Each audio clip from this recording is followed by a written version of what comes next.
ಓಂ ಶ್ರೀ ಗುರು ಬಸವಲಿಂಗಾಯ ನಮಃ. ಬಸವ ಟಿವಿ ವೀಕ್ಷಕರಿಗೆ ಆರೋಗ್ಯ ಮತ್ತು ಆಧ್ಯಾತ್ಮ ಕಾರ್ಯಕ್ರಮಕ್ಕೆ ಸ್ವಾಗತ.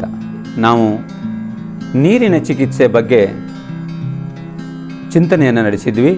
ಅದರಲ್ಲಿ ಕಟಿ ಸ್ನಾನ ಅಂದರೆ ಹಿಪ್ಪಬಾತ್, ಬೆನ್ನುಹುರಿ ಸ್ನಾನ, ಉಗಿ ಸ್ನಾನ ಹಾಗೂ ಪಟ್ಟಿಗಳ ಬಗ್ಗೆ ಎದೆ ಪಟ್ಟಿ ಇರ್ಬೋದು, ಕತ್ತಿನ ಪಟ್ಟಿ ಇರ್ಬೋದು, ಮಂಡಿ ಪಟ್ಟಿ ಇರ್ಬೋದು, ಹೀಗೆ ವಿವಿಧ ಪಟ್ಟಿಗಳ ಬಗ್ಗೆ ಚಿಂತನೆಯನ್ನು ನಡೆಸಿದ್ವಿ. ಇಂದು ಕೊನೆಯದಾಗಿ ಕೆಲವು ಯೋಗದ ಕ್ರಿಯೆಗಳು ಬರ್ತವೆ. ಯೋಗದ ಕ್ರಿಯೆಗಳನ್ನು ಈ ಪ್ರಕೃತಿ ಚಿಕಿತ್ಸೆಯಲ್ಲಿ, ನಿಸರ್ಗ ಚಿಕಿತ್ಸೆಯಲ್ಲಿ ಅಳವಡಿಸಿಕೊಂಡಿದ್ದಾರೆ. ಈ ಕ್ರಿಯೆಗಳು ಯಾವುವು ಅನ್ನತಕ್ಕಂಥ ಒಂದು ಪ್ರಶ್ನೆ ಬರುತ್ತೆ. ಯೋಗದಲ್ಲಿ ಸಟ್ ಕ್ರಿಯೆಗಳಂತ ಹೇಳ್ತಾರೆ, ಸಟ್ ಕರ್ಮ ಅಂತ ಹೇಳ್ತಾರೆ. ಕರ್ಮ ಸಟ್ಕಮಿದಂ ಗೋಪ್ಯಂ ಘಟಶೋಧನ ಕಾರಕಂ ಅಂತ ಹೇಳಿ ಸ್ವಾತ್ಮಾರಾಮರು ಹಠಯೋಗ ಪ್ರದೀಪಿಕೆಯ 2ನೇ ಅಧ್ಯಾಯದ 23ನೇ ಶ್ಲೋಕದಲ್ಲಿ ಈ ಮಾತನ್ನು ಹೇಳ್ತಾ ಇದ್ದಾರೆ. ಕರ್ಮ ಸಟ್ಕಮಿದಂ ಗೋಪ್ಯಂ ಘಟಶೋಧನ ಕಾರಕಂ ಅಂದರೆ 6 ಕರ್ಮಗಳಿದ್ದಾವೆ. ಇವು ಏನು ಮಾಡ್ತಾವೆ ಅಂದರೆ ಘಟಶೋಧನ ಅಂದರೆ ಈ ಶರೀರವನ್ನು ಶೋಧನೆ ಮಾಡ್ತವೆ.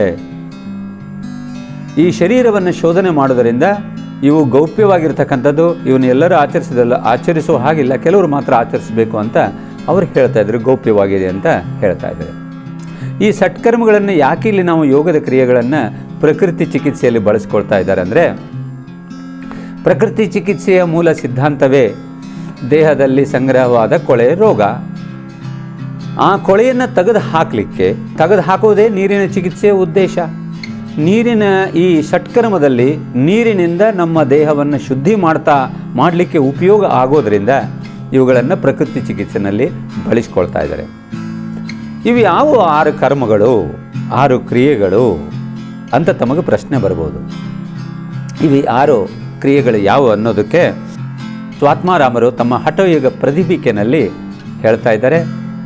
ಏನಂದರೆ, ದೌತಿರ್ಬಸ್ತಿ ತಥಾನೇತಿ ಸ್ತ್ರಾಟಕಂ ನೌಲಿಕಾ ತಥಾ ಕಪಾಲಭಾತಿಶ್ಚೇತ್ತಾನಿ ಸಟ್ಕರ್ಮಾನಿ ಪಚಕ್ಷತೆ. ನೋಡಿ, ಮೊದಲನೇದಾಗಿ ದೌತಿರ್ಬಸ್ತಿ, 2ನೇದು ಬಸ್ತಿ, 3ನೇದು ತ್ರಾಟಕ, 4ನೇದು ನೌಲಿ, ಆಮೇಲೆ ಕಪಾಲಭಾತಿ. ಹೀಗೆ 6 ಕರ್ಮಗಳನ್ನು ದೌತಿ, ಬಸ್ತಿ, ನೇತಿ, ತ್ರಾಟಕ, ಕಪಾಲಭಾತಿ, ಹೀಗೆ ನಾವು 6 ಕರ್ಮಗಳನ್ನು, ನೌಲಿ ಕರ್ಮಗಳನ್ನು ಇದರಲ್ಲಿ ನಾವು ನೋಡ್ತಾ ಇದ್ದೀವಿ. ಅದಕ್ಕೆ ಮೊದಲನೇದಾಗಿ ಬರ್ತಕ್ಕಂಥದ್ದು ದೌತಿ ಕ್ರಿಯೆ. ಏನಿದು ದೌತಿ ಅನ್ನೋದನ್ನು ತಮಗೆ ಪ್ರಶ್ನೆ ಬರ್ಬೋದು. ದೌತಿ ಅಂದರೆ ಏನು? ಹೊಟ್ಟೆಯನ್ನು ತೊಳೆಯುವಂಥ ಒಂದು ಕ್ರಿಯೆ. Cleansing of the stomach is called dhauti. ದೌತಿನಲ್ಲಿ ಹಲವಾರು ಪ್ರಕಾರಗಳಿವೆ. ಈಗ ನಾವು ಹೇಳ್ತಕ್ಕಂಥ ಈ ಕ್ರಿಯೆಗಳನ್ನು ತಾವು ದಯವಿಟ್ಟು ಟಿವಿ ನೋಡಿ ಮಾಡೋದು ಬೇಡ. ತಮ್ಮಲ್ಲಿ ಒಂದು ವಿನಂತಿ, ಯಾರಾದರೂ ಯೋಗ ಗುರುಗಳ ಹತ್ತಿರ ಅಥವಾ ಪ್ರಕೃತಿ ಚಿಕಿತ್ಸಾ ಆಸ್ಪತ್ರೆಗೆ ಹೋಗಿ ಅಲ್ಲಿ ತಾವು ಇದನ್ನು ಕಲಿತು ಆಮೇಲೆ ಮಾಡಿ. ಇದನ್ನು ತಿಳುವಳಿಕೆಗಾಗಿ ನಾವು ಕೊಡ್ತಾ ಇದ್ದೇವೆ. ಈ ದೌತಿ ಏನು ಅಂದರೆ, ದೌತಿನಲ್ಲಿ ಸಾಮಾನ್ಯವಾಗಿ ಬಹಳಷ್ಟು ದೌತಿಗಳು ಬರುತ್ತೆ. ವಸ್ತ್ರ ದೌತಿ, ವಮನ ದೌತಿ, ವಾರಿಸಾರಿ ದೌತಿ, ಅಗ್ನಿಸಾರಿ ದೌತಿ, ದಂಡ ದೌತಿ, ಹೀಗೆ ದೌತಿಗಳಲ್ಲಿ ಬೇರೆ ಬೇರೆ ವಿಧಾನಗಳಿದೆ. ವಾರಿಸಾರಿ ದೌತಿ ಅಂದರೆ, ವಾರಿ ಅಂದರೆ ನೀರಿನಿಂದ ಹೊಟ್ಟೆಯನ್ನು ಶುದ್ಧಿ ಮಾಡ್ತಕ್ಕಂಥದ್ದು.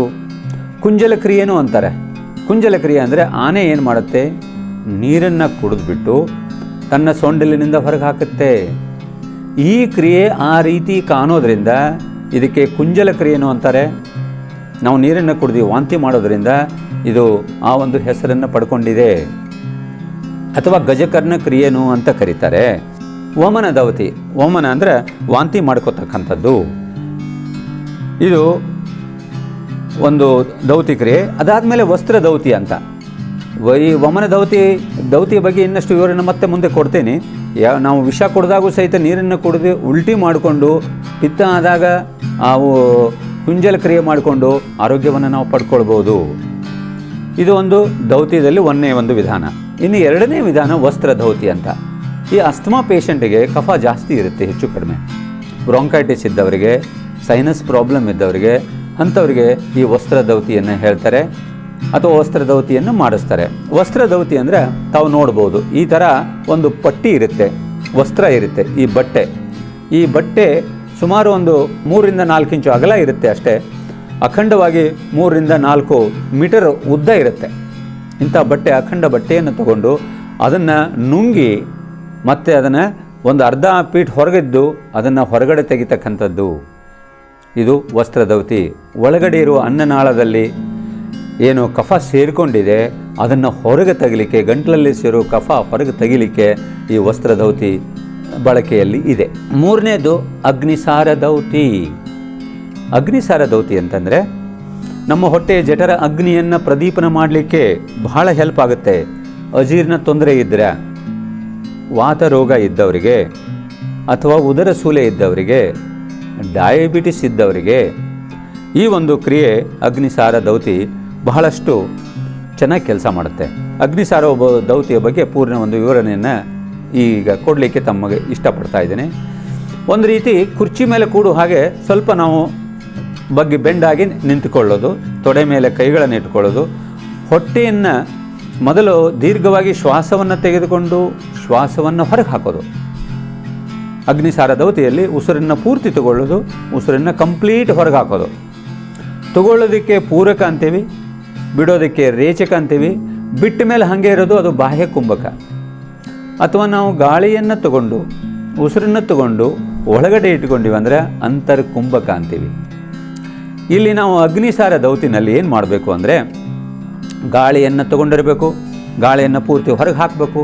ಹೊರಗೆ ಹಾಕಿಬಿಟ್ಟು ಆಮೇಲೆ ಹೊಟ್ಟೆಯನ್ನು ಆಕುಂಚನ ಮಾಡಬೇಕು, ಒಳಗೆ ಎಳ್ಕೊಳ್ಳಬೇಕು. ಅದಕ್ಕೆ ಉಡ್ಯಾನ ಬಂಧ ಅಂತ ಕರೀತಾರೆ. ಉಡ್ಯಾನ ಬಂಧ ಹೊಳಗೆ ಎಷ್ಟು ಸಾಧ್ಯ ಆಗುತ್ತೋ ಬೆನ್ನಿಗೆ ತಾಕುವ ಹಾಗೆ ಹೊಟ್ಟೆಯನ್ನು ಹಿಂದಕ್ಕೆ ಎಳ್ಕೊಳ್ಳೋದು, ಎಳೆದು ಬಿಟ್ಟು ಬಿಡ್ತಕ್ಕಂಥದ್ದು ಇದು ಅಗ್ನಿಸಾರ ದೌತಿ. ಇದರಿಂದ ಬಹಳಷ್ಟು ಹೊಟ್ಟೆಯ ತೊಂದರೆಗಳನ್ನು ನಾವು ಆಗಲೇ ತಮಗೆ ಹೇಳಿದ್ದೇನೆ, ಅವುಗಳನ್ನು ನಿವಾರಣೆ ಮಾಡಲಿಕ್ಕೆ ತುಂಬ ಸಹಾಯಕ ಆಗುತ್ತೆ ಅಗ್ನಿಸಾರ ದೌತಿ ಅಂತ. ಮೊದಲನೇ ಕ್ರಿಯೆ ಸಟ್ಕ್ರಿಯೆನಲ್ಲಿ ದೌತಿ. ಇನ್ನು ಎರಡನೇ ಕ್ರಿಯೆ ಬಗ್ಗೆ ಚಿಂತನೆ ಮಾಡೋಣ. ಎರಡನೇ ಕ್ರಿಯೆ ಸಟ್ಕ್ರಿಯೆಗಳಲ್ಲಿ ಬಸ್ತಿ ಕ್ರಿಯೆ ಅಂತ. ಏನಪ್ಪ ಇದು ಬಸ್ತಿ? ನಮಗೆ ಗೊತ್ತಿರೋದು ಒಂದೇ, ಮಾಡುವುದು ಆಸ್ತಿ, ಸದಾ ಅದಕ್ಕಾಗಿ ಕುಸ್ತಿ. ಆದರೆ ಬಸ್ತಿಯ ಬಗ್ಗೆ ಅರಿವಿಲ್ಲದಿರೆ ಆರೋಗ್ಯ ನಾಸ್ತಿ. ಈ ರೀತಿ ನಮ್ಮ ತುಮಕೂರಿನ ಜಿ.ವಿ.ವಿ. ಶಾಸ್ತ್ರಿ ಈ ಥರ ಕಪ್ಲೆಟ್ಗಳನ್ನು ಬರೆದಿದ್ದಾರೆ ತಮ್ಮ ರೋಗದ ಭಯವೇಕೆ ಎಂಬ ಒಂದು ಪುಸ್ತಕದಲ್ಲಿ, ರೋಗದಿಂದ ಯೋಗದ ಕಡೆಗೆ ಅಂತಕ್ಕಂಥ ಒಂದು ಗ್ರಂಥದಲ್ಲಿ. ಈ ಬಸ್ತಿಯ ಬಗ್ಗೆ ಶಾಸ್ತ್ರ ಏನು ಹೇಳುತ್ತೆ ಅನ್ನೋದನ್ನು ನಾವು ನೋಡಿದಾಗ, ಗುಲ್ಮ ಪ್ಲೀಹೋದರಂ ಚಾಪಿ ವಾತಪಿತ್ತ ಕಪೋದ್ಭವ ಬಸ್ತಿ ಕರ್ಮ ಪ್ರಭಾವೇನ ಕ್ಷೀಯಂತೆ ಸಕಲಾಮಯಾಹ. ಅಂದರೆ ಏನು? ಗುಲ್ಮ, ಪ್ಲೀಹ, ಏನು ಸ್ಪ್ಲೀನು, ಲಿವರ್ ಏನಿದೆಯಲ್ಲ ಅವುಗಳಿಂದ ಬಂದ ತೊಂದರೆಗಳು, ವಾತಪಿತ್ತ ಕಫ. ಆಯುರ್ವೇದ ಶಾಸ್ತ್ರದಲ್ಲಿ ನಮಗೆ ತ್ರಿದೋಷ ಅಂತ ಹೇಳ್ತಾರೆ. ತ್ರಿದೋಷವನ್ನು ನಿವಾರಣೆ ಮಾಡಲಿಕ್ಕೆ ಈ ಒಂದು ಬಸ್ತಿ ಕ್ರಿಯೆ ಬಹಳ ನಮಗೆ ಹೆಲ್ಪ್ ಆಗುತ್ತೆ. ಈ ಬಸ್ತಿ ಕ್ರಿಯೆಯಿಂದ ತ್ರಿದೋಷದಿಂದ ಜನ್ಯವಾದ ರೋಗಗಳನ್ನು ನಿವಾರಣೆ ಮಾಡಲಿಕ್ಕೆ ಬಹಳ ನಮಗೆ ಸಹಾಯಕ ಆಗುತ್ತೆ.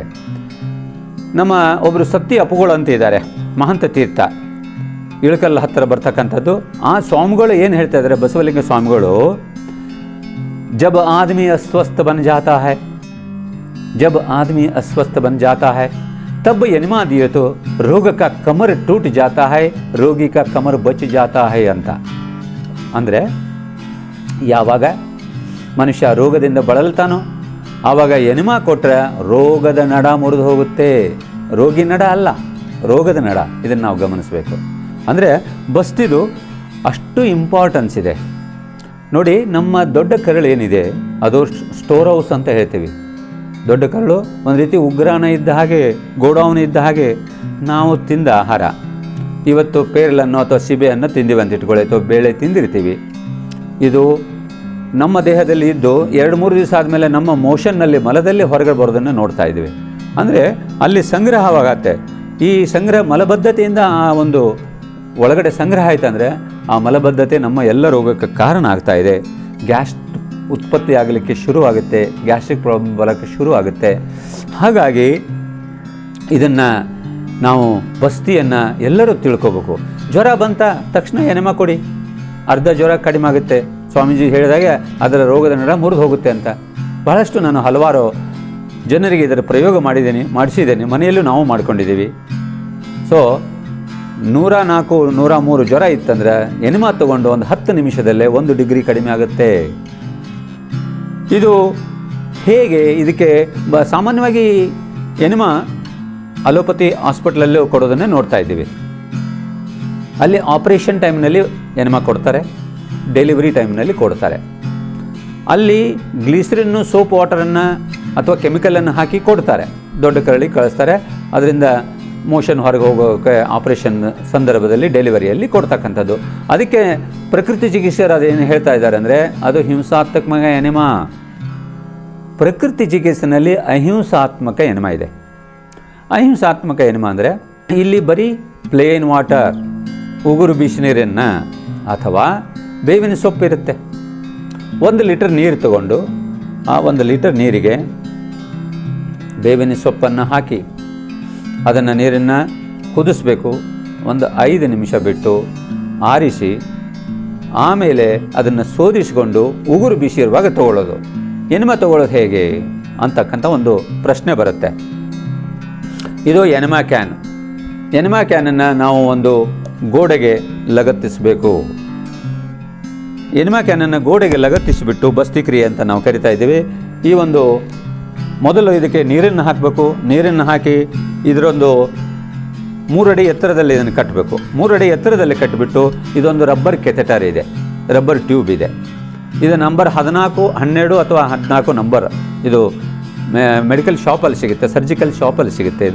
ಈ ಒಂದು ರಬ್ಬರ್ ಟ್ಯೂಬನ್ನು ಇದಕ್ಕೆ ಲಗತ್ತಿಸಬೇಕು. ಒಂದು ಎನಿಮಾ ಕ್ಯಾನ್ ಇದ್ದರೆ ಒಬ್ಬ ಮನೆಯಲ್ಲಿ ಒಬ್ಬ ವೈದ್ಯರು ಇದ್ದ ಹಾಗೆ ಅಂತ ಹೇಳ್ತಾರೆ. ಇದ್ರ ತುಂಬ ನೀರು ತುಂಬಿ 3 ಅಡಿ ಎತ್ತರದಲ್ಲಿ ಕಟ್ಟಿಬಿಟ್ಟು ಈ ಒಂದು ಪೈಪ್ ಏನಿದೆಯಲ್ಲ, ಈ ಪೈಪನ್ನು ನಾವು ನಮ್ಮ ದೊಡ್ಡ ಕರಳು ಎಡಗಡೆ ಕೊನೆಯಾಗಿದೆ. ಹಾಗಾಗಿ ನಾವು ಬಲಭಾಗಕ್ಕೆ ಮಲ್ಕೋಬೇಕು. ಬಲಭಾಗದಲ್ಲಿ ಮಲ್ಕೊಂಡ್ಬಿಟ್ಟು ನಮ್ಮ ಗುದದ್ವಾರಕ್ಕೆ ಮೋಷನ್ ಬರೋ ಜಾಗಕ್ಕೆ ಸ್ವಲ್ಪ ಕೊಬ್ಬರಿ ಎಣ್ಣೆ ಅಥವಾ ಹರಳೆಣ್ಣೆ, ತಲೆಗೆ ಯಾವ ಎಣ್ಣೆ ಉಪಯೋಗಿಸ್ತೀವೋ ಅದನ್ನು ಹಚ್ಚಬೇಕು ಗುದದ್ವಾರಕ್ಕೆ. ಆಮೇಲೆ ಈ ಪೈಪಿಗೆ ಅದೇ ಎಣ್ಣೆಯನ್ನು ಲೇಪನ ಮಾಡೋದು. ಲೇಪನ ಮಾಡಿ ನಿಧಾನಕ್ಕೆ ಒಳಗಡೆ ಇದನ್ನು ಸೇರಿಸ್ಕೊಂಡು ಇದು ಒಂದು ಅರ್ಧ ಅಡಿಯಷ್ಟು ಒಳಗಡೆ ಹೋಗಲಿ. ಹೋದ್ಮೇಲೆ ನೀರು ನಿಧಾನಕ್ಕೆ ಒಳಗೆ ಹೋಗಲಿಕ್ಕೆ ಶುರು ಆಗುತ್ತೆ. ಆವಾಗ ಆ್ಯಂಟಿ ಕ್ಲಾಕ್ ವೈಸು ಮಸಾಜ್ ಮಾಡೋದು. ಹೊಟ್ಟೆಯನ್ನು ವಿರುದ್ಧ ದಿಕ್ಕಿನಲ್ಲಿ ಚಾಲನೆ ಮಾಡೋದರಿಂದ ನೀರು ಒಳಗಡೆ ಹೋಗಲಿಕ್ಕೆ ಪ್ರಾರಂಭ ಆಗುತ್ತೆ. ಒಳಗಡೆ ಹೋದ ಮೇಲೆ ನಾವು ತಕ್ಷಣ ನಮಗೆ ಮೋಷನ್ಗೆ ಅರ್ಜೆಂಟ್ ಆಗುತ್ತೆ, ಹೋಗಬಾರ್ದು. ಹೋದಿವಂದರೆ ಏನು ಪ್ರಯೋಜನ ಆಗೋದಿಲ್ಲ. ಯಾಕೆಂದರೆ ಒಂದು ಬಾಟ್ಲಲ್ಲಿ ನಾವು ಏನು ಮಾಡ್ತೀವಿ, ಬಾಟ್ಲ್ ತೊಳಿಬೇಕಾದ್ರೆ ಅದು ನೀರು ಹಾಕಿಬಿಟ್ಟು ಸೇಕ್ ಮಾಡ್ತೀವಿ. ಹಾಗೆ ನಮ್ಮ ದೇಹನೂ ಒಂದು ಬಾಟ್ಲು. ಅದಕ್ಕಾಗಿ ಸ್ವಲ್ಪ ಬಾಡಿಯನ್ನು ಸೇಕ್ ಮಾಡಬೇಕಾಗತ್ತೆ. ಇಮಿಡಿಯೇಟ್ ಆದರೆ ಅದು ಅರ್ಜೆನ್ಸಿ ನಾವು ತಡ್ಕೋಬೇಕು. ಏನು ಮಾಡಬೇಕು ಅಂದರೆ ಹೊಟ್ಟೆ ಮೇಲೆ ಮಲ್ಕೊಳ್ಳಿ ಅಥವಾ ನಿಕುಂಜಾಸನ ಅಂತೀವಿ. ಇಲ್ಲ ಕಾಲನ್ನು ಎತ್ತರಕ್ಕೆ ಇಟ್ಕೊಂಡು ಮಲ್ಕೊಂಡ್ರೆ ಸ್ವಲ್ಪ ಅರ್ಜೆನ್ಸಿ ಕಡಿಮೆ ಆಗುತ್ತೆ. ಒಂದು 5 ರಿಂದ 10 ನಿಮಿಷ ನಾವು ತಡೆದ್ಬಿಟ್ಟು ತದನಂತರ ನಾವು ಟಾಯ್ಲೆಟಿಗೆ ಹೋಗಬೇಕು. ತಡೆದ ಸಂದರ್ಭದಲ್ಲಿ ನಾವು ಮಲ್ಕೊಂಡ್ಬಿಟ್ಟು ಸೈಕ್ಲಿಂಗ್ ಮಾಡಿ ನೀರು ಬಲಗಡೆಯಿಂದ ಹೊಟ್ಟೆ ಭಾಗದಿಂದ ಎಡಭಾಗಕ್ಕೆ ಬರುತ್ತೆ, ಎಡಭಾಗದಿಂದ ಬಲಭಾಗಕ್ಕೆ ಬರುತ್ತೆ. ಅಲ್ಲಿ ಹೊಟ್ಟೆ ತೊಳಿಲಿಕ್ಕೆ ಅನುಕೂಲ ಆಗುತ್ತೆ. ಅಥವಾ ಇನ್ನೂ ತಡೆಯೋ ಕೆಪಾಸಿಟಿ ಇದೆ ಅಂದರೆ ಎದ್ದು ನಿಂತ್ಕೊಂಡು ಜಾಗಿಂಗ್ ಮಾಡೋದರಿಂದ ಇನ್ನೂ ಹೆಚ್ಚಿನ ಒಂದು ಒಳಗಡೆ ಕ್ಲೀನ್ ಆಗಲಿಕ್ಕೆ ಹೆಲ್ಪ್ ಆಗುತ್ತೆ. ತದನಂತರದಲ್ಲಿ ನೀವು ಹೋಗಿಬಿಟ್ಟು ಟಾಯ್ಲೆಟಲ್ಲಿ ಕೂತ್ಕೊಂಡು ನಿಧಾನಕ್ಕೆ ಬಿಡಿ. ಫಸ್ಟ್ ನೀರು ಬರ್ಬೋದು, ಆಮೇಲೆ ಗಟ್ಟಿಯಾದ ಮಲ ಹೊರಗಡೆ ಬರುತ್ತೆ. ಇದು ತಕ್ಷಣ ಏನು ಜ್ವರ ಬಂತು, ನೆಗಡಿ ಆಗ್ತಾಯಿದೆ, ತಲೆನೋವು ಬಂದಿದೆ, ವಾಂತಿ ಆಗ್ತಾಯಿದೆ, ಆವಾಗೂ ಎನಿಮಾ ತಗೊಳ್ಳಿ. ಭೇದಿ ಆಗ್ತಾಯಿದೆ, ಆವಾಗೂ ಎನಿಮಾ ತಗೊಳ್ಳಿ. ಈ ಎನಿಮಾ ಕ್ರಿಯೆ ಅದನ್ನು ಸಹಿತ ತಾವು ಕಲಿತುಕೊಂಡು ಬಂದು ಅದನ್ನು ನೀವು ಮಾಡಿಕೊಳ್ಳಿ. ನಿಮ್ಮ ಒಂದು ಇದರ ತರಬೇತಿಯನ್ನು ಪಡ್ಕೊಂಡು ನೀವು ಮಾಡಿಕೊಂಡಿದ್ದಾದರೆ ತೊಂದರೆ ಬಂದಾಗ ಬಹಳ ನಿಮಗೆ ಉಪಯೋಗಕ್ಕೆ ಬರ್ತಕ್ಕಂಥದ್ದು. 2ನೇ ಕ್ರಿಯೆ ಬಸ್ತಿ ಕ್ರಿಯೆ. ಈಗ ಸಟ್ ಕ್ರಿಯೆಯಲ್ಲಿ 3ನೇ ಕ್ರಿಯೆಯನ್ನು ಚಿಂತನೆ ಮಾಡೋಣ. ನೇತಿ ಅಂತ. ನೇತಿ ಅಂದರೆ ಸಂಸ್ಕೃತದಲ್ಲಿ ನೇತಿ ಅಂದರೆ ಬೇಡ ಅಂತ. ಅದಲ್ಲ, ಬೇಡ ಅಲ್ಲ. ಇದರ ಅರ್ಥ ಅದಲ್ಲ ಸ್ವಾಮಿ. ನೇತಿನಲ್ಲಿ 2 ಪ್ರಕಾರಗಳಿದೆ. ಒಂದು ಜಲನೇತಿ ಅಂತ, ಜಲನೇತಿ ಅಂದರೆ ಇದು ಜಲನೇತಿ ಪಾಟ್. ಈ ಜಲನೇತಿ ಅಂದರೆ ಒಂದು ಮೂಗಿನಿಂದ ನೀರನ್ನು ಹಾಕಿ ಇನ್ನೊಂದು ಮೂಗಿನಿಂದ ತೆಗಿತಕ್ಕಂಥ ಒಂದು ಕ್ರಿಯೆ. ನೆಗಡಿ ಆದಾಗ, ಕೆಮ್ಮು ಬಂದಾಗ, ಕಫ ಆದಾಗ ಈ ಒಂದು ಜಲನೇತಿ ಬಹಳ ನಮಗೆ ಸಹಾಯಕ ಆಗುತ್ತೆ. ಮೂಗಿನಿಂದ ಮೂಲಕ ಕಫವನ್ನು ದೇಹ ಹೊರಗೆ ಹಾಕ್ತಾ ಇರ್ತದೆ. ಈ ಜಲನೇತಿ ಮಾಡೋ ಮೂಲಕ ನಾವು ಆ ಕಫವನ್ನು ಇನ್ನೂ ತೆಗಿಲಿಕ್ಕೆ ನಮಗೆ ಸಹಾಯಕ ಆಗುತ್ತೆ ಇದು. ಹಾಗಾಗಿ ಇದು ಜಲನೇತಿ ಅಂತ ಕರಿತಿದ್ದೀವಿ. ಒಂದು ಜಲನೇತಿ. ಎರಡನೇದು ನೇತಿ ಕ್ರಿಯೆಯಲ್ಲಿ ಎರಡು ಬರುತ್ತೆ. ಒಂದು ಜಲನೇತಿ ಆದಮೇಲೆ ಎರಡನೇದು ಸೂತ್ರನೇತಿ. ಈ ಒಂದು rubber catheter, rubber pipe 3 inch ಇರುತ್ತೆ ಅಥವಾ 4 ಇಂಚ್ ಒಂದು ರಬ್ಬರ್ ಕೆಥೆಟರು ಸರ್ಜಿಕಲ್ ಶಾಪಲ್ಲಿ ಸಿಗುತ್ತೆ. ಈ ರಬ್ಬರ್ ಕೆಥೆಟರನ್ನು ಮುಂಚೆ ಏನು ಮಾಡ್ತಾಯಿದ್ರು, ಒಂದು ಹುರಿಯನ್ನು, ಹಗ್ಗವನ್ನು ಹೆಸೆದು ಆ ಸೂತ್ರನೇತಿ ಮಾಡ್ತಾಯಿದ್ರು. ಈಗ ಹುರಿ ಹಗ್ಗ ನಮಗೆ ಕಾಟನ್ ಬಟ್ಟೆಯನ್ನು ಮಾಡಿದ್ದು ಈಗ ಸಿಗ್ತಾ ಇಲ್ಲ. ಈಗ ಸಾಮಾನ್ಯವಾಗಿ ಈ ರಬ್ಬರ್ ಟ್ಯೂಬ್ಗಳು ಲಭ್ಯ ಇದೆ. ಇದನ್ನು ಒಂದು ಮೂಗಿನಿಂದ ಒಯ್ಯಬೇಕು, ಒಂದು ಮೂಗಿಂದ ಒಯ್ದು ಮತ್ತೆ ಇದನ್ನು ಬಾಯಿಂದ ತೆಗಿತಕ್ಕಂಥದ್ದು ಸೂತ್ರನೇತಿ. ಈಗ 4ನೇ ಕ್ರಿಯೆ. ಈಗ 3 ಕ್ರಿಯೆ ನೋಡಿದ್ದೀವಿ, ದೌತಿ, ಬಸ್ತಿ, ನೇತಿಯನ್ನು ನೋಡಿದ್ದೀವಿ. ಈಗ 4ನೇ ಕ್ರಿಯೆ ಯಾವುದು? ಷಟ್ಕ್ರಿಯೆಗಳಲ್ಲಿ ತ್ರಾಟಕ 4ನೇ ಕ್ರಿಯೆ. ಇಲ್ಲಿ ಹಠಯೋಗ ಪ್ರದೀಪಿಕೆಯ 2ನೇ ಅಧ್ಯಾಯದ 21ನೇ ಶ್ಲೋಕದಲ್ಲಿ ನಿರೀಕ್ಷೆ ನಿಶ್ಚಲ ದೃಶ ಸೂಕ್ಷ್ಮಲಕ್ಷ್ಯಂ ಸಮಾಹಿತಃ ಅಶ್ರು ಸಂಪಾತ ಪರ್ಯಂತೆ ಆಚಾರ್ಯೇ ತ್ರಾಟಕಂ ಸ್ಮೃತಂ. ಅಂದರೆ ನಿರೀಕ್ಷೆ ನಿಶ್ಚಲ ದೃಶ, ನೋಡೋದು, ನಿರೀಕ್ಷೆ ಮಾಡೋದು. ನಿಶ್ಚಲ ದೃಶ ಅಂದರೆ ಏಕದೃಷ್ಟಿಯಿಂದ, ತದೇಕ ಚಿತ್ತದಿಂದ ನೋಡೋದು, ಏಕಾಗ್ರತೆಯಿಂದ ನೋಡ್ತಕ್ಕಂಥದ್ದು. ಸೂಕ್ಷ್ಮ ಲಕ್ಷ್ಯಂ, ಸೂಕ್ಷ್ಮವಾಗಿ ನಮ್ಮ ಲಕ್ಷ್ಯ ಅದರಲ್ಲೇ ಇರಬೇಕು. ಎಲ್ಲಿ ತನಕ ನೋಡೋದು ಅಂದರೆ ಅಶ್ರು ಸಂಪಾತ ಪರ್ಯಂತೆ, ಅಂದರೆ ಕಣ್ಣೀರು ಬರೋವರೆಗೂ. ಆಚಾರ್ಯೇ ತ್ರಾಟಕಂ ಸ್ಮೃತಂ, ಇದು ಆಚಾರ್ಯರು ತ್ರಾಟಕ ಅಂತ ಕರೀತಾ ಇದ್ದಾರೆ. ಅಂದರೆ ಸಾಮಾನ್ಯವಾಗಿ ಮೇಣಬತ್ತಿ, ದೀಪ ಅಥವಾ ಒಂದು ಬಿಂದುವನ್ನು ಆ ದೀಪದ ತುದಿಯೇ ಏನು ಬೆಳಗ್ತಾ ಇರ್ತದೆ ಆ ತುದಿಯನ್ನು ನೋಡ್ತಕ್ಕಂಥದ್ದು. ಒಂದು ದೃಷ್ಟಿಯಿಂದ, ಏಕದೃಷ್ಟಿಯಿಂದ, ಇದು ದೀಪ ಅಂತ ತಿಳ್ಕೊಳ್ಳಿ, ಇದರ ಮೇಲೆ ಒಂದು ದೀಪ ಬೆಳಗ್ತಾ ಇದೆ, ಆ ದೀಪದ ತುದಿ ಏಕದೃಷ್ಟಿಯಿಂದ ತದೇಕ ದೃಷ್ಟಿಯಿಂದ ನೋಡ್ತಕ್ಕಂಥದ್ದು. ಜ್ಯೋತಿ ಇದನ್ನು ನೋಡೋದ್ರಿಂದ ಕಣ್ಣಿನ ದೃಷ್ಟಿ ಸುಧಾರಿಸುತ್ತೆ, ಮಕ್ಕಳಲ್ಲಿ ಏಕಾಗ್ರತೆ, ಓದುವ ಶಕ್ತಿ ಜಾಸ್ತಿ ಆಗುತ್ತೆ. ಇದನ್ನು ಮಾಡೋದ್ರಿಂದ ಪ್ರಾರಂಭದಲ್ಲಿ ಕಷ್ಟ ಆಗ್ಬೋದು. ಆ ಜ್ಯೋತಿಯನ್ನು, ತ್ರಾಟಕವನ್ನು ನಾವು ಮಾಡ್ತಾ ಇದ್ದಾಗ, ಜ್ಯೋತಿಯನ್ನು ನೋಡ್ತಾ ನೋಡ್ತಾ ಕಣ್ಣಿನ ತದೇಕ ದೃಷ್ಟಿಯನ್ನು ನೋಡ್ತಾ ಇದ್ದಾಗ ಕಣ್ಣೀರು ಹರಿಲಿಕ್ಕೆ ಶುರುವಾಗುತ್ತೆ. ಅದರಿಂದ ಕಾನ್ಸಂಟ್ರೇಷನ್ನು ಡೆವಲಪ್ ಆಗುತ್ತೆ, ಐ ಪ್ರಾಬ್ಲಮ್ಮು ಕಡಿಮೆ ಆಗುತ್ತೆ. ಜ್ಯೋತಿ ತ್ರಾಟಕ ಅಥವಾ ಜ್ಯೋತಿ ಧ್ಯಾನ ಅಂತ ಕರಿತಾ ಇದ್ದಾರೆ. ಇದು ಪ್ರಾರಂಭದಲ್ಲಿ ಒಂದು 5 ನಿಮಿಷ, ಒಂದು 2 ನಿಮಿಷ ಶುರು ಮಾಡಿ 5 ನಿಮಿಷ ಇನ್ಕ್ರೀಸ್ ಮಾಡೋದು, ಆಮೇಲೆ 10 ನಿಮಿಷ ಮಾಡೋದು, ಹೀಗೆ ಅರ್ಧ ಗಂಟೆವರೆಗೂ ಸಹಿತ ಮಾಡ್ಬೋದು ಅಂತ ಹೇಳ್ತಾ ಇದ್ದಾರೆ. ಆದರೆ ತ್ರಾಟಕದ ನಂತರ ನಾವು ಕಣ್ಣನ್ನು ತಣ್ಣೀರಿನಿಂದ ತೊಳಿಬೇಕಾಗತ್ತೆ, ಅದನ್ನು ನಾವು ಗಮನಿಸಬೇಕು. ಆದರೆ ಶರಣರು ತ್ರಾಟಕವನ್ನು ಅದ್ಭುತವಾಗಿ ಕೊಟ್ಟಿದ್ದಾರೆ. ಇದು ತ್ರಾಟಕ ನಮ್ಮ ಹಠಯೋಗ ಪ್ರದೀಪಕನಲ್ಲಿ ಯೋಗದ ಪ್ರಕಾರ, ಆದರೆ ಶರಣ ಶಾಸ್ತ್ರದ ಪ್ರಕಾರ ನಾವು ನೋಡಿದಾಗ ಅದ್ಭುತವಾದ ಒಂದು ಕ್ರಿಯೆಯನ್ನು ನಮಗೆ ಗಮನಿಸಬಹುದಾಗಿದೆ. ಏನಂದರೆ ಅದು ಲಿಂಗದ ಧ್ಯಾನ, ಲಿಂಗ ಕ್ರಿಯೆ. ನಾವು ಲಿಂಗ ನೋಡ್ತಕ್ಕಂಥದ್ದು ತ್ರಾಟಕ ಯೋಗ. ಅದ್ಭುತವಾಗಿ ಆ ಲಿಂಗದಲ್ಲಿ ಮಧ್ಯದ ಬೆಳಕು ಬರುವ ಹಾಗೆ ನೋಡುವ ಒಂದು ಕ್ರಿಯೆ ತ್ರಾಟಕ ಯೋಗ ನಮಗೆ ಬಹಳ ಸಹಾಯಕ ಮಾಡ್ತಕ್ಕಂಥದ್ದು. ಈಗ 5ನೇ ಕ್ರಿಯೆ ಬಗ್ಗೆ ನೋಡೋಣ. ಷಟ್ಕರ್ಮದಲ್ಲಿ 5ನೇ ಕ್ರಿಯೆ ಯಾವುದಂದರೆ ನೌಲಿ. ಅಮಂದಾವರ್ತ ವೇಗೇನ ತುಂದಂಶ ವ್ಯಾಪ ಸವ್ಯಾನಃ ನತಾಂಶೋ ನೌಲಿ ಬ್ರಾಹ್ಮಯೇ ದೇಶ ಸಿದ್ಧೈ ಪ್ರಯಶ್ಚತೆ ಅಂತ ಹೇಳಿ ಹಠಯೋಗ ಪ್ರದೀಪಿಕೆ 2ನೇ ಅಧ್ಯಾಯದ 33ನೇ ಶ್ಲೋಕದಲ್ಲಿ ಇದನ್ನು ಹೇಳ್ತಾ ಇದ್ದಾರೆ. ಅಂದರೆ ಏನು? ಮುಂದಕ್ಕೆ ಬಗ್ಗಿ ಹೊಟ್ಟೆಯ ಮಧ್ಯಭಾಗದ ಸ್ನಾಯುವನ್ನು ಮುಂದಕ್ಕೆ ತರುವುದು, ಸ್ನಾಯುಗಳನ್ನು ಮತ್ತು ಬಲದಿಂದ ಎಡಕ್ಕೂ ಎಡದಿಂದ ಬಲಕ್ಕೂ ತರುವುದು, ಇದನ್ನು ಸಿದ್ಧರು ನೌಲಿ ಅಂತ ಕರೀತಾ ಇದ್ದಾರೆ.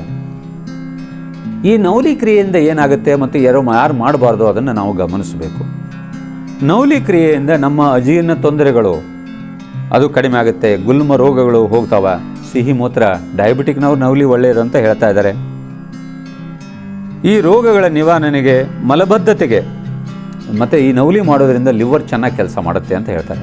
ಆದರೆ ಗಮನಿಸಬೇಕು ಬಂಧುಗಳೇ, ನೌಲಿ ಕ್ರಿಯೆಯನ್ನು ಸ್ತ್ರೀಯರು ಮಾಡಬಾರ್ದು. ಯಾರು ಮಾಡಬೇಕು ಯಾರು ಮಾಡಬಾರ್ದು ನಾವು ಗಮನಿಸಬೇಕು. ಸ್ತ್ರೀಯರು ಮಾಡಬಾರ್ದು ನವಲಿಯನ್ನು. ಆಮೇಲೆ ನವಲಿ ಯಾವಾಗ ಮಾಡಬೇಕಂದ್ರೆ ಟಾಯ್ಲೆಟಿಗೆ ಹೋದ ಬಂದ ಮೇಲೆ ನಾವು ಮಾಡಬೇಕು, ಅದು ಬಹಳ ಮುಖ್ಯವಾಗಿರ್ತಕ್ಕಂಥದ್ದು. ಆಮೇಲೆ ಊಟಕ್ಕಿಂತ ಮುಂಚೆ ಮಾಡಿ. ಲೂಸ್ ಮೋಷನ್ ಆದವರು ದಯವಿಟ್ಟು ಮಾಡೋಕ್ಕೆ ಹೋಗಬಾರ್ದು. ಕರುಳಿನಲ್ಲಿ ಬಾವಿದವರು ಅದನ್ನು ದಯವಿಟ್ಟು ಮಾಡಲಿಕ್ಕೆ ಹೋಗಬಾರ್ದು, ಅದು ಬಹಳ ಮುಖ್ಯ ಇರತಕ್ಕಂಥದ್ದು. ಈ ನವಲಿ ಮಾಡೋದು ಹೇಗೆ ಅಂದರೆ, ಆಗಲೇ ನಾನು ನೇತಿ ಮಾಡ್ತಕ್ಕಂಥದ್ದು ಯಾವ ರೀತಿ ಒಂದು ಸ್ವಲ್ಪ ಬೆಂಡಾಗಿ ನಿಂತ್ಕೊಳ್ಳೋದು, ಸ್ವಲ್ಪ ಬಗ್ಗಿ ನಿಂತ್ಕೊಳ್ತಕ್ಕಂಥದ್ದು. ತೊಡೆಯ ಮೇಲೆ ಕೈ ಇಟ್ಕೊಂಡ್ಬಿಟ್ಟು ಮಂಡಿಯನ್ನು ಬಗ್ಗಿಸಿ ಉಸಿರನ್ನೆಲ್ಲ ಹೊರಗೆ ಹಾಕೋದು, ಉಸಿರನ್ನೆಲ್ಲ ಕಂಪ್ಲೀಟ್ ಹೊರಗೆ ಹಾಕೋದು. ತೊಡೆ ಮೇಲೆ ಕೈ ಇಟ್ಕೊಳ್ಳೋದು, ಕೈ ಇಟ್ಕೊಂಡು ನಮ್ಮ ಉಡ್ಯಾನ ಬಂಧವನ್ನು ಮಾಡಬೇಕು. ಅಂದರೆ ಹೊಟ್ಟೆಯನ್ನು ಮತ್ತೆ ಒಳಗೆ ಎಳ್ಕೊಳ್ಳೋದು, ಉಸಿರನ್ನು ಹೊರಗೆ ಬಿಟ್ಟು ಹೊಟ್ಟೆ ಸೆಂಟ್ರ್ನಲ್ಲಿ ಮಧ್ಯದಲ್ಲಿ ಒಂದು ಕಂಬದ ಬರುವ ರೀತಿ ಮಾಡೋದು. ಸೆಂಟ್ರ್ನಲ್ಲಿ ಕಂಬ ಬರೋ ರೀತಿ ಮಾಡಿ ಆಮೇಲೆ ಅದನ್ನು ಎಡಕ್ಕೆ ಬಲಕ್ಕೆ ಚಲಿಸ್ತಕ್ಕಂಥದ್ದು. ಇದು ಹೊಟ್ಟೆ ಏನಾರು ಜಾಸ್ತಿ ಇತ್ತು, ಹೊಟ್ಟೆ ಜಾಸ್ತಿ ಬಂದಿತ್ತು, ಮುಂದೆ ಬಂದಿತ್ತು ಅಂದರೆ ಅಂಥವ್ರು ಮಾಡೋದು ಸ್ವಲ್ಪ ಕಷ್ಟ. ಮೊದಲು ಹೊಟ್ಟೆಯನ್ನು ಕಡಿಮೆ ಮಾಡ್ಕೊಳ್ಬೇಕಾಗತ್ತೆ, ಅಂದರೆ ಇದು ಸಾಧ್ಯ ಆಗುತ್ತೆ. ಇದು ಸ್ವಲ್ಪ ಕಷ್ಟ ಸಾಧ್ಯ. ಇದು ಯಾರು ನವಲಿಯನ್ನು ಕಲಿತು ಅಭ್ಯಾಸ ಮಾಡಿದಾರೋ ಅಂಥವರ ಮೂಲಕ ಇದನ್ನು ನಾವು ನವಲಿಯನ್ನು ತಿಳ್ಕೊಂಡು ಮಾಡಬೇಕು ಅಂತ ಹೇಳ್ತಾ, 6ನೇ ಕ್ರಿಯೆ ಷಟ್ಕ್ರಿಯೆಯಲ್ಲಿ ಕೊನೆಯ ಕ್ರಿಯೆ 6ನೇ ಕ್ರಿಯೆ ಬಗ್ಗೆ ಸ್ವಲ್ಪ ಚಿಂತನೆ ಮಾಡೋಣ ದೀರ್ಘವಾಗಿ. ಕಪಾಲಭಾತಿ. ನಮ್ಮ ದೇಹದಲ್ಲಿ ಕಶ್ಮಲ ಹೊರಗೆ ಹಾಕಲಿಕ್ಕೆ ಈ 6 ಕ್ರಿಯೆಗಳು ನಮಗೆ ಸಹಾಯಕ ಆಗ್ತಾ ಇದ್ದಾವೆ. ಕಪಾಲಭಾತಿ. ಕಪಾಲಭಾತಿ ಅಂದರೆ ಕಪಾಲಂ ಭಾತಿ, ಕಪಾಲಭಾತಿ. ಇನ್ನೊಂದು ಇದ್ರ ಬಗ್ಗೆ ಕಪ್ಲೆಟ್ ಒಂದು ನೋಡೋದಾದರೆ, ಕಪಾಲಭಾತಿ ಮಾಡಿದರೆ ಹಣೆಗೆ ಬರುವುದು ಕಾಂತಿ. ಕಪಾಲಭಾತಿ ಮಾಡಿದರೆ ಬರುವುದು ಹಣೆಗೆ ಕಾಂತಿ. ನಿಶ್ವಾಸದ ನಂತರ ಉಳಿಯುವುದು ಹೆಚ್ಚು ವಾಯು. ನಿಶ್ವಾಸದ ನಂತರ ಉಳಿಯುವುದು ಹೆಚ್ಚು ವಾಯು. ಕಡಿಮೆ ಮಾಡುವುದು ಮನುಜನ ಆಯು. ಕೊಂಚ ಉಳಿಯುವುದು ಸಹಜ, ಕೊಂಚ ಉಳಿಯುವುದು ಸಹಜ. ಹೆಚ್ಚಾದಲ್ಲಿ ರೋಗವೆಂಬ ಸಜ, ಹೆಚ್ಚಾದಲ್ಲಿ ರೋಗವೆಂಬ ಸಜ. ಇದಕ್ಕೆ ಋಷಿಗಳ ಉತ್ತರ, ಕಪಾಲಭಾತಿ ಮಾಡಿದರೆ ರೋಗ ಬರದು ಹತ್ತಿರ. ಕಪಾಲಭಾತಿ ಮಾಡಿದರೆ ರೋಗ ಬರದು ಹತ್ತಿರ.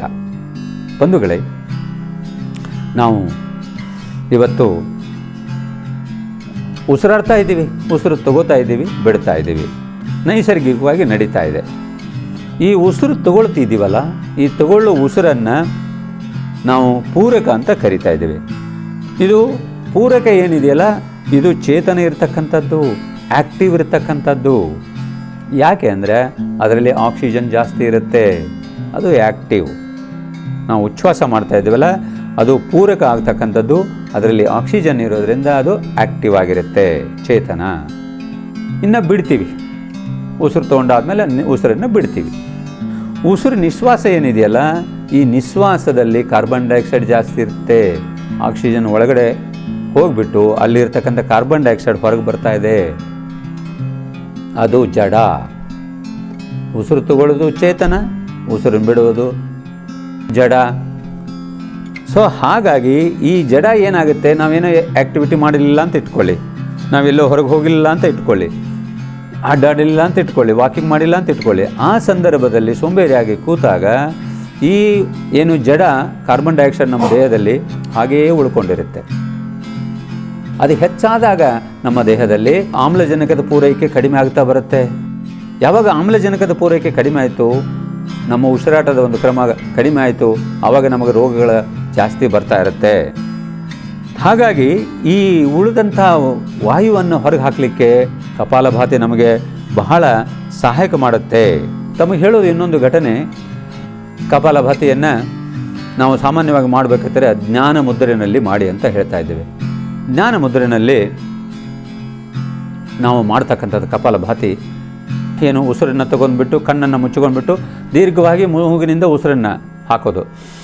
ಉಸಿರು ದೀರ್ಘ ತಗೊಳ್ಳೋದು, 1 ಸೆಕೆಂಡಿಗೆ 1ರಂತೆ ನಾವು ಉಸಿರನ್ನು ಹೊರಗೆ ಹಾಕ್ತಕ್ಕಂಥ ಕ್ರಿಯೆ. ಇದನ್ನು ಕೆಲವರು ಮಾಡಬೇಕು, ಕೆಲವರು ಮಾಡಬಾರ್ದು, ಅದನ್ನು ತಿಳ್ಕೊಂಡು ಮಾಡಬೇಕಾಗತ್ತೆ. ಹೇಗೆ ಅಂದರೆ, ಈಗ ಯಾರಿಗೆ ಏನು ಆಪ್ರೇಷನ್ ಆಗಿತ್ತು ಅಂಥವ್ರು ಮಾಡಬಾರ್ದು. ತಾಯಂದಿರು ಪೀರಿಯಡ್ಸ್ ಆದಾಗ ಈ ಕಪಾಲಭಾತಿಯನ್ನು ಮಾಡಬಾರ್ದು, ಪ್ರೆಗ್ನೆಂಟ್ ಆದಾಗ ಮಾಡಬಾರ್ದು. ಆಮೇಲೆ ಹೈ ಬಿ ಪಿ ಇದ್ದವ್ರು ಮಾಡಬಾರ್ದು, ಹಾರ್ಟ್ ಪ್ರಾಬ್ಲಮ್ ಇದ್ದವ್ರು ಮಾಡಬಾರ್ದು. ಉಳಿದವರೆಲ್ಲ ಮಾಡ್ಬೋದು. ಕಪಾಲಭಾತಿ ರಾಮಬಾಣ ಪ್ರಾಣಾಯಾಮಗಳಲ್ಲಿ ರಾಮಬಾಣ ಬಹಳ ಅದ್ಭುತವಾದ ಕ್ರಿಯೆ ಕಪಾಲಭಾತಿ. ಹಾಗಾಗಿ ನಮ್ಮಲ್ಲಿ ಒಬ್ಬರು ನಾವು ಸೆಕ್ರೆಟರಿಯೇಟಲ್ಲಿ ವಿಧಾನಸೌಧದಲ್ಲಿ ಒಂದು ಈ ಪ್ರಾಣಾಯಾಮ ಕ್ಲಾಸನ್ನು ಮಾಡೋ ಸಂದರ್ಭದಲ್ಲಿ ಒಬ್ಬ ತಾಯಿ ಬರ್ತಾಯಿದ್ರು. ಸರ್ ನನಗೆ ಕೆಳಗೆ ಕೂಡೋಕ್ಕಾಗಲ್ಲ ಅಂತ. ನಾವೆಲ್ಲ ಕೆಳಗೆ ಕೂಡ್ಕೊ ಮಾಡ್ತಾ ಇದ್ವಿ. ಅಯ್ಯಮ್ಮ ಆಗಲ್ಲ ಅಂದರು. ಸರಿ ಅಮ್ಮ ಚೇರ್ ಮೇಲೆ ಕೂತ್ಕೊಂಡು ಮಾಡಿ ಅಂದೆ. ಒಂದು 10-12 ದಿವಸ ಚೇರ್ ಮೇಲೆ ಕೂತ್ಕೊಂಡು ಮಾಡಿದರು. ಆಮೇಲೆ 10-12 ದಿವಸ ಆದಮೇಲೆ ತಾವೇ ಕೆಳಗೆ ಕೂಡೋಕ್ಕೆ ಶುರು ಮಾಡಿದರು. ಅಂದರೆ ಯಾವುದು ತೊಂದರೆ ಇದ್ದದ್ದೆಲ್ಲ ಹೊರಟೋಗಿ ಅವರು ಕೆಳಗೆ ಕೂಡುತ್ತಂಥ ಒಂದು ಶಕ್ತಿಯನ್ನು ಪಡ್ಕೊಂಡ್ರು ಈ ಕಪಾಲಭಾತಿಯಿಂದ. ಆದರೆ ನಿಧಾನಕ್ಕೆ ಶುರು ಮಾಡಬೇಕು. ಬೆನ್ನು ನೋವಿದ್ದವರು ಸಹಿತ ಅದನ್ನು ನಿಧಾನಕ್ಕೆ ಎದೆಯಿಂದ ಉಸಿರನ್ನು ಹೊರಗೆ ಹಾಕ್ತಕ್ಕಂಥದ್ದು, ಅವ್ರ ಹೊಟ್ಟೆಯನ್ನು ಒಳಗೆ ಎಳ್ಕೊಳ್ಳುವಂಗಿಲ್ಲ, ಆ ರೀತಿ ಮಾಡ್ಬೋದು. ಇದು ಬಹಳ ಒಳ್ಳೆಯದು. ಆದರೆ ಯಾರು ಮಾಡಬೇಕು ಯಾರು ಮಾಡಬಾರ್ದು ತಿಳ್ಕೊಂಡು ಯೋಗ ಗುರುಗಳ ಮೂಲಕ ಇದನ್ನು ಮಾಡೋದು ಒಳ್ಳೆಯದು. ಈ ಮಾಡುವ ಸಂದರ್ಭದಲ್ಲಿ ಕೆಲವರು ಕತ್ತನ್ನು ಈ ಥರ ಮಾಡ್ತಿರ್ತಾರೆ, ಆ ಥರ ಮಾಡಬಾರ್ದು. ಅಥವಾ ಭುಜಗಳನ್ನು ಅಲ್ಲಾಡಿಸ್ತಿರ್ತಾರೆ, ಆ ಥರ ಮಾಡಬಾರ್ದು. ಹೀಗೆ ಕಪಾಲಭಾತಿಯನ್ನು ನಾವು ಮಾಡ್ತಕ್ಕಂಥ ವಿಧಾನ ತಿಳ್ಕೊಂಡು ಮಾಡಬೇಕಾಗತ್ತೆ. ಅದನ್ನು ನಾವು ಗುರುಗಳ ಮುಖೇನ ಕಲಿತು ನಾವು ಮಾಡಬೇಕಾಗತ್ತೆ ಕಪಾಲಭಾತಿಯನ್ನು. ಈ ಕಪಾಲಭಾತಿ ಹೇಳ್ತಾ ಇದ್ದಾರೆ, 6 ಕ್ರಿಯೆಗಳಲ್ಲಿ ಮುಖ್ಯವಾದದು ಒಂದು, ಹೆಚ್ಚಾದ ಇಂಗಾಲಾಮಲವನ್ನು ಹೊರದೂಡಲೆಂದು ನಿಸರ್ಗೋಪಚಾರದಂತೆ ಒಳಗುಳಿದ ಮಲವೇ ರೋಗಕ್ಕೆ ಕಾರಣ ಎಂಬ ಚಿಂತೆ. ಅದನ್ನು ಹೊರದೂಡುವಲ್ಲಿ ಮೊದಲ ಸ್ಥಾನ ಕಪಾಲಭಾತಿಗೆ. ಏಕೆಂದರೆ ಅನ್ನಕ್ಕಿಂತ ನೀರಿಗಿಂತ ಹೆಚ್ಚು ಶಕ್ತಿ ಪ್ರಾಣವಾಯುವಿಗಿದೆ. ಬಂಧುಗಳೇ, ಈ 6 ಕ್ರಿಯೆಗಳನ್ನು ಯಾವುದು ದೌತಿ, ಬಸ್ತಿ, ನೇತಿ, ತ್ರಾಟಕ, ನೌಲಿ ಮತ್ತು ಕಪಾಲಭಾತಿ 6 ಕ್ರಿಯೆಗಳನ್ನು ಎಲ್ಲರೂ ಕಲಿತುಕೊಂಡು ತೊಂದರೆ ಬಂದಾಗ ನಮ್ಮ ಒಳಗಡೆ ಇರುವ ಕಶ್ಮಲವನ್ನು, ಮೂಗಿನಲ್ಲಿರುವ ಕಶ್ಮಲವನ್ನು ಜಲನೇತಿ ಮೂಲಕ ಹೊರಗೆ ಹಾಕ್ತಕ್ಕಂಥದ್ದು, ಹೊಟ್ಟೆನಲ್ಲಿರುವ ಕಶ್ಮಲವನ್ನು ನಾವು ವಾಂತಿ ಮೂಲಕ, ಗಜಕರ್ಣ ಕ್ರಿಯೆ, ಕುಂಜಲ ಕ್ರಿಯೆ ಮೂಲಕ ಹೊರಗೆ ಹಾಕ್ತಕ್ಕಂಥದ್ದು, ದೊಡ್ಡ ಕರಳಿನಲ್ಲಿರುವ ಕಶ್ಮಲವನ್ನು ಹೊರಗೆ ಹಾಕಲಿಕ್ಕೆ ಎನಿಮಾದ ಮೂಲಕ, ಬಸ್ತಿ ಕ್ರಿಯೆ ಮೂಲಕ ಹೊರಗೆ ಹಾಕ್ತಕ್ಕಂಥದ್ದು, ಅದೇ ಥರ ಕಣ್ಣಿನ ತೊಂದರೆ ತ್ರಾಟಕದ ಮೂಲಕ. ಹೀಗೆ ನಮ್ಮಲ್ಲಿರುವ ಎಲ್ಲ ಕಶ್ಮಲಗಳನ್ನು ಹೊರಗೆ ಹಾಕಲಿಕ್ಕೆ ಸುಲಭವಾದ ಸರಳವಾದ ಈ ಯೋಗದ ಕ್ರಿಯೆಗಳನ್ನು ತಾವೆಲ್ಲ ಕಲಿತುಕೊಂಡು ಆರೋಗ್ಯವನ್ನು ಪಡ್ಕೊಳ್ರಿ ಅಂತ ಹೇಳ್ತಾ ಸರ್ವರಿಗೂ ಶರಣು ಶರಣಾರ್ಥಿ.